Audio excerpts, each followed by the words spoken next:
आज के कार्यक्रम में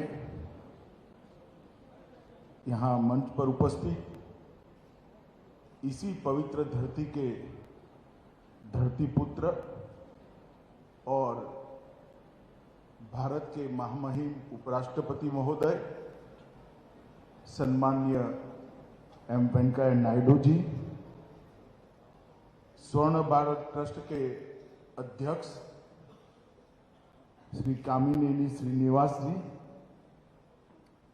स्वर्ण भारत ट्रस्ट की सभी गतिविधियों का जो केंद्र बिंदु विगत 20 सालों से हैं, ऐसी श्रीमती दीपा वेंकट इम्माणी जी, श्री मुप्पा रापू हर्षवर्धन जी, और आज इस छोटे मगर बहुत महत्वपूर्ण कार्यक्रम में उपस्थित प्यारे भाइयों और बहनों, आप सभी को नमस्कार।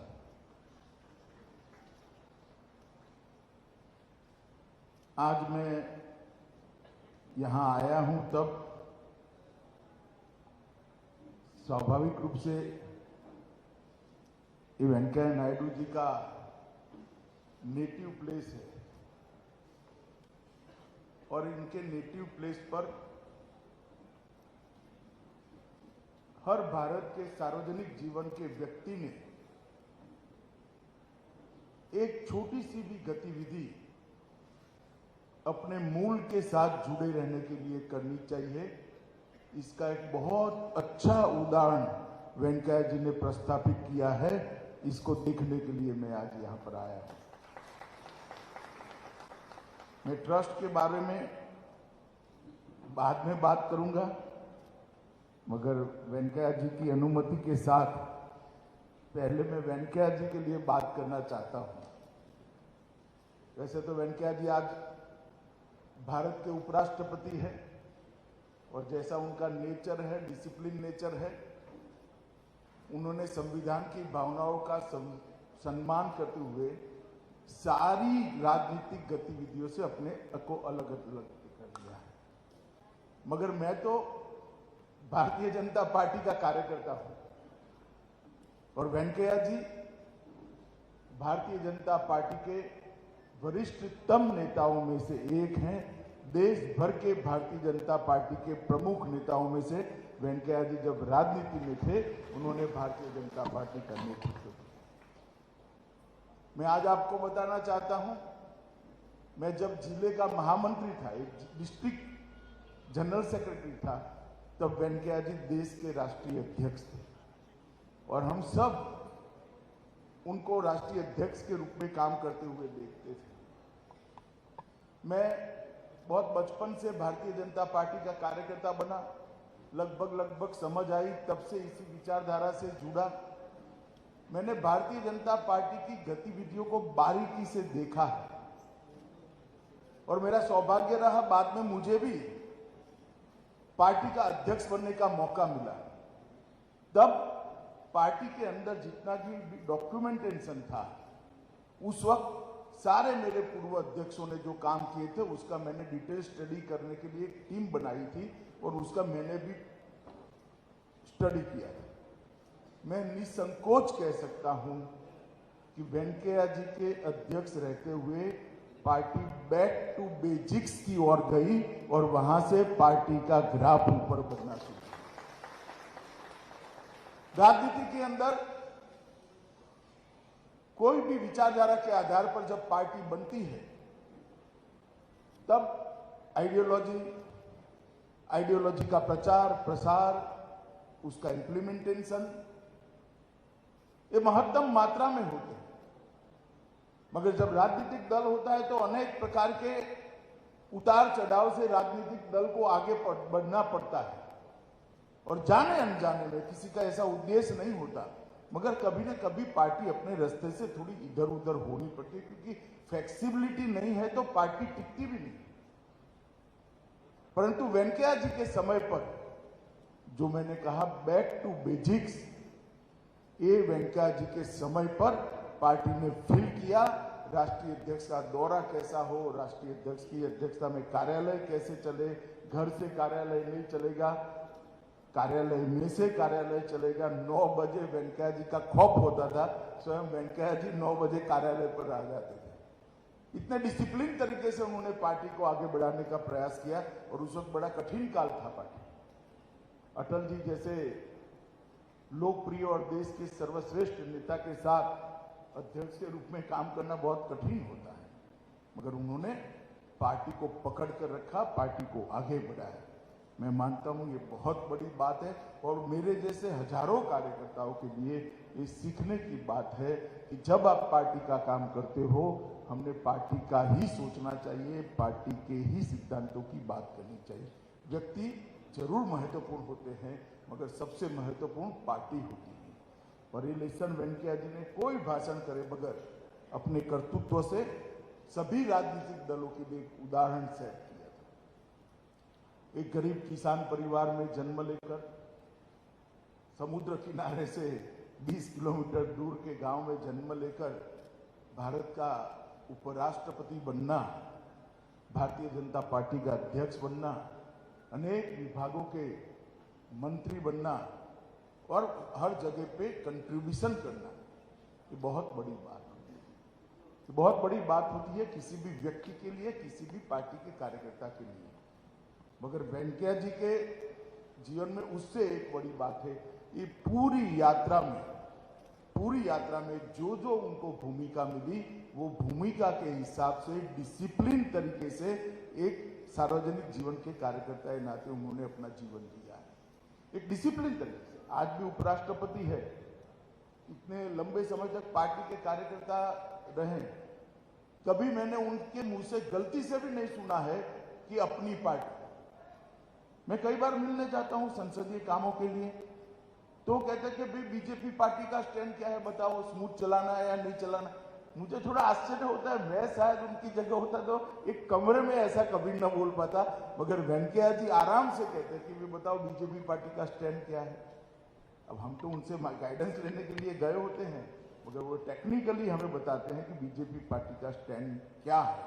मैं इसलिए सार्वजनिक रूप से आज बताना चाहता हूं कि संविधान ने जो व्यवस्था बनाई है, उस व्यवस्था को डिसिप्लिन तरीके से मानना हमारे लोकतंत्र को टिकाने के लिए बहुत महत्वपूर्ण है, जो आज श्री एम वेंकैया नायडू जी हमारे सामने कर रहे हैं। बचपन के काल से ही वेंकैया जी विद्यार्थी परिषद में जुड़े, 73-74 में आंध्र विश्वविद्यालय के कॉलेज के छात्र संघ के अध्यक्ष भी बने, और जब देश भर के अंदर एक संकट का समय आया, लोकतंत्र पर संकट गहराया, तब जयप्रकाश जी के संपूर्ण क्रांति के आह्वान से अपने आप को छात्र आंदोलन के अंदर झोंक दिया, और इसी के कारण आपातकाल में उनको जेल में भी रहना पड़ा। जेल से बाहर आते ही जनता पार्टी के संयुक्त पार्टी बनी थी विपक्ष की, जनता पार्टी के युवा शाखा के अध्यक्ष बने, और 87 में पहली बार वो विधायक बनकर आंध्र की विधानसभा में। वहां पर भी विधायक के नाते उनके काम को, जो सफल विधायक बनना चाहते हैं, उन्होंने बारीकी से देखने जैसा है। विधानसभा के रूल्स, किस प्रकार के मुद्दे उठाना, गृह की गरिमा, सदन की गरिमा न टूटे इस प्रकार से उठाना, मगर मुखर कर मुद्दे लोगों के टेबल पर रखना, और वरिष्ठ नेताओं के भाषणों का एक अभ्यास कर एक पार्लियामेंट्री लैंग्वेज कैसी होती है, वो वेंकैया जी के भाषणों को पढ़ने से तुरंत समझ में आता है। दूसरी बार भी 1980 में वो चुने गए और भारतीय जनता पार्टी के ग्रुप के नेता बने, और 1980 में ही वो आंध्र प्रदेश भारतीय जनता पार्टी के स्थापक अध्यक्ष बने, और आंध्र प्रदेश के अंदर वेंकैया जी के नेतृत्व में भारतीय जनता पार्टी आगे बढ़ी। 1993 में पार्टी ने उनको राष्ट्रीय स्तर पर काम के लिए चुना, महासचिव बने। महासचिव के नाते भी सतत भ्रमण और पार्टी के मुद्दों को लोगों के सामने रखने की कला, एक बहुत सारे कार्यकर्ताओं के, हम तो बहुत युवा कार्यकर्ता थे उस वक्त, तुरंत ध्यान में आता था। 98 में वो राज्यसभा के सांसद बने, और 4 बार राज्यसभा के सांसद के नाते उन्होंने राज्यसभा के अंदर बहुत सारी महत्वपूर्ण चर्चाओं में भाग लिया। जब अटल जी की सरकार में मंत्री बनने का मौका आया तब उन्होंने स्वयं ग्रामीण विकास की मंत्रालय के लिए अटल जी से बात करी थी। ये भारत के गांव के प्रति वेंकैया जी का जो लगाव है वो बताता है कि ग्रामीण भारत का विकास करने के लिए ग्रामीण विकास मंत्री बनकर किस प्रकार से वो कंट्रीब्यूट कर सकते हैं। और 11 से 14 तक आपदा प्रबंधन पर संसदीय फोरम के उपाध्यक्ष भी रहे हैं और कई सारे डिपार्टमेंट उन्हें पार्लियामेंट्री अफेयर्स हो, अर्बन डेवलपमेंट हो, ग्रामीण विकास हो, ये सारे डिपार्टमेंट उन्होंने बहुत अच्छे तरह से उन्होंने संभाले हैं। और आज भी जब भी मिलते हैं तब उनके अंदर किसानों के लिए छटपटाहट जो है वो छिप नहीं सकती, वो सरफेस पर आ जाती है। किसानों के लिए क्या करना चाहिए, सरकार क्या कर रही है, नीचे तक पहुंच रहा है या नहीं पहुंच रहा है, ग्रामीण विकास के लिए क्या हो कर रहा है, उसकी बहुत अच्छे तरीके से वो मीमांसा भी करते हैं और जानकारी से अपने आप को अपडेट भी करते हैं। वेंकैया जी उनके वन लाइनरों के लिए बहुत प्रसिद्ध है। मुझे आंध्र प्रदेश के कार्यकर्ता के उन्होंने पुराने जीवन का एक वन लाइनर कहा था जो उनके समकक्ष थे उस वक्त, कि वेंकैया जी जब 370 के लिए आंदोलन कर रहे थे उनकी युवा अवस्था में, तब प्रोफेसर ने कहा कि कश्मीर कभी देखा है, और अगर कश्मीर नहीं देखा है तो काहे को यहाँ आंदोलन कर रहे हो। वेंकैया जी ने फटाक से कहा था, आपकी एक आंख ने दूसरी आंख देखी है क्या? मगर ये आंख फोड़ देंगे तो इस आंख को दर्द होगा या नहीं होगा। ऐसा उस जमाने में युवा अवस्था में जवाब देना बहुत बड़ी बात है। और परमात्मा की कृपा देखिए, जिस युवा वेंकैया नायडू ने 370 के लिए आंदोलन करा था, राज्यसभा में 370 का बिल मैंने ही पायलट किया था, सबसे पहले राज्यसभा में ही रखा था। और जब राज्यसभा में मैं बिल रख कर गया तो श्री वेंकैया नायडू जी भारत के उपराष्ट्रपति और राज्यसभा के चेयरमैन। ईश्वर भी जो व्यक्ति की लगन होती है इसको कभी न कभी देखता है और ऐसे मौके भी ईश्वर देता है। और आज राज्यसभा के चेयरमैन के नाते वेंकैया जी और उपराष्ट्रपति के नाते वेंकैया जी एक आदर्श कस्टोडियन ऑफ कॉन्स्टिट्यूशन कैसा हो सकता है, कॉन्स्टिट्यूशन में जो उपराष्ट्रपति महोदय के लिए भूमिका बताई गई है इसका आदर्श निर्वहन कैसे हो सकता है, इसका एग्जाम्पल वेंकैया जी सेट कर रहे हैं। पूरा जीवन परिवारवाद के खिलाफ उन्होंने ढेर सारी शिरकतें कर भारत के लोकतंत्र को स्वस्थ रखने का प्रयास किया। मित्रों, आज मैं वेंकैया जी ने मुझे, दीपा जी ने एक बार संदेश किया, मैंने तुरंत हाँ इसलिए बोला था क्योंकि मैं नेल्लोर आना भी चाहता था और वेंकैया जी के बारे में 2 शब्द नेल्लोर के लोगों के सामने बात भी करना चाहता था। आज दीपा जी के साथ महामहिम उपराष्ट्रपति जी भी थे। पूरे परिसर का मैंने बहुत ध्यान से दौरा किया है, पूरे परिसर को देखा है। एक अपने नेटिव के अंदर इतने बड़े स्तर पर देश की व्यवस्था में कंट्रीब्यूट करने वाला व्यक्ति अपने नेटिव के लिए एक छोटी सी गतिविधि से बढ़कर वटवृक्ष बनाकर किस प्रकार से अपनी मातृभूमि की, अपने गांव की सेवा कर सकता है, इससे बड़ा कोई उदाहरण नहीं हो सकता है। जब ये 20 साल पहले शुरू किया होगा तब कल्पना भी नहीं होगी कि जुड़ते इतना सारा जुड़ जाएगा। कोई एक्टिविटी बाकी नहीं। मैं बारीकी से देख रहा था, ये है, समय कम है, ऊपर नहीं जाएंगे, मगर कोई भी गतिविधि बाकी नहीं है। और सभी गतिविधि के केंद्र में किसान हैं, युवा हैं, महिलाएं हैं और विद्यार्थी, जिनको सबसे ज्यादा जरूरत है। वो सभी तबकों को दीपा जी ने बड़े खंत से ट्रस्ट की गतिविधियों के साथ जोड़ा है। और सबसे बड़ी बात है, भारत के सार्वजनिक जीवन में जो लोग ट्रस्ट चलाते हैं उनके लिए एक पैसा भी सरकारी ग्रांट वेंकैया जी ने अपने ट्रस्ट के लिए नहीं दिया। इतने बड़े पद पर रहने के बाद कई सरकारी अधिकारी होंगे अलग अलग प्रकार की, और स्किल डेवलपमेंट से लेकर काफी योजनाएं तो ऐसी जो सरकार की ही योजना है। सरकार को तो चाहिए इस प्रकार के ट्रस्ट की जो आगे बढ़ाए, मगर मैंने अस्पताल देखा उसमें भी सरकार नहीं है, कोई प्राइवेट ट्रस्ट इसको मैनेज कराए। इंस्ट्रूमेंट सारे दीपा जी के ट्रस्ट ने, स्वर्ण भारत ट्रस्ट ने दिए हैं, और स्किल डेवलपमेंट की गतिविधि भी प्राइवेट पार्टियों को साथ में जोड़कर चलाई। मैं मानता हूं कि ये बहुत बड़ा एक अपने आप में उदाहरण है कि किस प्रकार से एक अपने पैतृक गांव के अंदर, अपने जन्म जहां हुआ वो गांव की कल्याण के लिए किस प्रकार से काम किया जा सकता है। और मित्रों, एक बात मैं यहां आकर बहुत अच्छे से कनेक्ट कर पाया, अगर हर गांव में कोई न कोई एक व्यक्ति इस प्रकार की गतिविधियों को उठा ले, अपने आप को बाजू में कर गांव के बच्चों की, किसानों की, महिलाओं की और गरीबों की चिंता करे, तो देश के अंदर एक भी गांव ऐसा नहीं बचेगा जहां ये सब चीजें नहीं होगी। परंतु हम सब कर नहीं सकते, वेंकैया जी कर रहे हैं, और मेरे जैसे व्यक्ति के लिए आज एक बहुत बड़ा लेसन है कि अपने नेटिव के साथ, अपनी जड़ों के साथ कैसे जुड़ा रहा जा सकता है।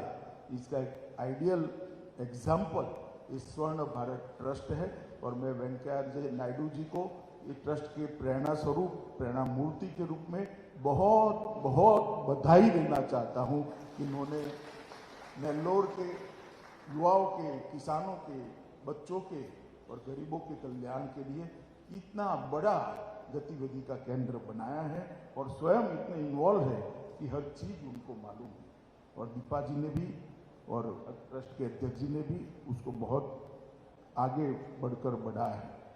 मित्रों, आज जब मैं यहाँ आया हूं तब कोई राजनीतिक बात नहीं करनी है, मगर एक ऐसा प्रयास है भारत सरकार का जिसको मैं आपके साथ साझा करता हूं। मैं लगभग 1981 से सार्वजनिक जीवन में हूं, कई साल हो गए, और पद्म पुरस्कारों को मैंने पहले भी देखा है, आज भी देखा है, और अब मैं गृह मंत्री हूं तो पद्म पुरस्कार की प्रक्रिया को भी ध्यान से देखता हूं। और मेरा स्वभाव है स्टडी करने का, पुरानी प्रक्रिया का रिकॉर्ड मंगा कर भी मैंने देखा। ज्यादातर जो दल सत्ता में होते हैं उनके प्रभाव क्षेत्र के लोगों को पद्म पुरस्कार मिलते हैं। मुख्यमंत्री का रिकमेंडेशन हो, एमपी का हो, मिनिस्टर का हो, और सिफारिश के बगैर पद्म पुरस्कार की कल्पना ही नहीं थी। पद्मश्री, पद्म भूषण, पद्म विभूषण, भारत रत्न सिफारिश के बगैर कभी मिल नहीं सकता। किसी न किसी की सिफारिश की जरूरत है, मगर मोदी जी ने ऑनलाइन एप्लीकेशन कर मेरिट्स पर, जिन्होंने जमीन पर काम किया है, जमीन पर भारत को आगे बढ़ाने के लिए, समाज को सुधारने के लिए, समाज को सुदृढ़ करने के लिए और समाज की दिक्कतों को कम करने के लिए काम किया है, उसको पद्म पुरस्कार मिलना शुरू हुआ है। और मैं 3 साल से इस प्रक्रिया के साथ जुड़ा हूं एज अ गृह मंत्री। मैं आपको बताता हूं, दूर सुदूर कर्नाटक के किसी कोने में कोई महिला अपने परिश्रम से अकेली 35,000 से ज्यादा वृक्षों का बुआई भी करती है और उसको बढ़ा भी करती है, पर पैर में चंपल नहीं है, पैर में चंपल नहीं है।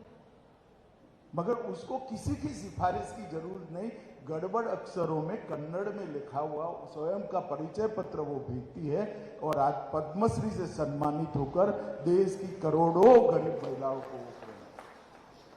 कोई व्यक्ति ऐसा कोरोना काल में होता है जब अपने परिवारजनों का कोई संस्कार नहीं करता था, अंतिम संस्कार नहीं करता था, म्यूनिसिपैलिटी वाले ले जाते थे, और मैंने तो दिल्ली में देखा है 400 लोगों के संस्कार पेंडिंग। मुझे स्वयं वो शीतगृह में जाना पड़ा था। उस वक्त एक व्यक्ति 600 लोगों का संस्कार करता है, परिवारों के साथ धार्मिक विधि कर कर उनकी क्रिया वहां कर कर वो करता है और उसको पद्मश्री लेने के लिए किसी की सिफारिश की जरूरत नहीं पड़ती है। ये बहुत बड़ी बात है। एक मुस्लिम सज्जन है, लावारिस लाशों को कोई भी पुलिस स्टेशन में लखनऊ में लावारिस लाशों को आज तक आप मान नहीं सकते, मुस्लिम सज्जन ने 30,000 से ज्यादा लावारिस लाशों का अग्नि संस्कार किया है और वो सारे के सारे हिंदू थे, बहुत कम मुस्लिम। अब ऐसे व्यक्ति को पद्मश्री मिलता देखकर साफ अर्थ में मैं भावुक हूं कि मोदी जी ने इस प्रक्रिया को कितनी ट्रांसपेरेंट कर दिया, पारदर्शी किया और उसका लोकतांत्रिकरण किया, डेमोक्रेटिक बना। किसी की सिफारिश मेरिट्स में ही निर्णय होता है और कंट्रीब्यूटर जो है जब उसको एक्नोलेजमेंट होता है, उसको पुरस्कार मिलता है तो समाज के लिए वो प्रेरणा का स्थान होता है। चाणक्य ने शासन के 2 अति महत्वपूर्ण गुण बताए, अच्छा करने वालों को पुरस्कार और बुरा करने वाले को दंड। ये दोनों राजा ने तत्परता के साथ देना चाहिए और मैं मानता हूं मोदी जी ने पद्म पुरस्कारों के माध्यम से इसको जमीन पर उतारा है। आज एक छोटी सी बात, क्योंकि मैं इस प्रकार की गतिविधि के सेंटर पे आया हूं जो निस्वार्थ रूप से चल रही है, तो आपके ध्यान पर रखनी थी। आज मैं यहाँ पर स्वर्ण भारत ट्रस्ट के प्रेरणा स्रोत श्रीमान वेंकैया नायडू जी को बहुत बहुत मन से प्रणाम कर कर साधुवाद देना चाहता हूँ कि आपने आपके गांव के साथ, आपके नेटिव के साथ और आपके प्रदेश के साथ जुड़ने का जो जज्बा बताया है और आज भी भारत के उपराष्ट्रपति बनने के बाद भी वो जज्बा जस का तस है, वो बहुत बहुत अनुकरणीय है। ट्रस्ट के अध्यक्ष जी श्रीनिवास जी और बहन दीपा को भी मैं बहुत बहुत शुभकामनाएं देता हूं कि जिस प्रकार की गतिविधि आप यहाँ पर कर रहे हो ये बहुत सारे लोगों के लिए प्रेरणा का कारण बनेगी। आज मुझे आकर बहुत सीखने को भी मिला है और बहुत संतोष और आनंद की भी अनुभूति हुई है। उसको व्यक्त कर मेरी बात को मैं समाप्त करता हूँ। वंदे मातरम।